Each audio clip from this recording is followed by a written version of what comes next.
Samantala, balik tayo dito sa Metro Manila.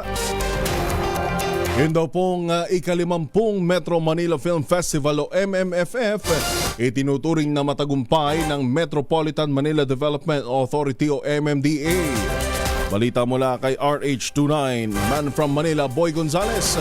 Kuya Boy, good morning. Good morning, Yuel.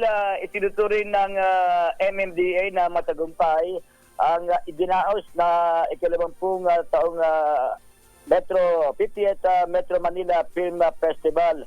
Ayon kay MMDA Chairman and current MMF overall Chairman, Attorney Don Artes, naging tampok ang kahalagahan ng MMFF sa pagpapalakas ng pelikulang Pilipino.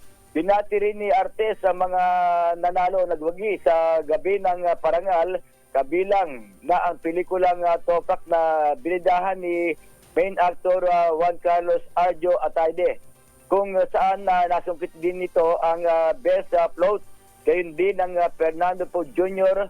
Memorial Award at Special Jury Prize. Pinasalamatan naman ni Atayde ang MMDA at binati rin nito ang lahat ng lumahok sa ika-50 Metro Manila Film Festival. Itinuturing din na Atayde na malaking reunion ng mga artista ang gabi ng parangal. Ito si Boy Gonzales para sa Disaris, una sa Pilipinas, una sa Pilipino. Maraming salamat, Boy Gonzales.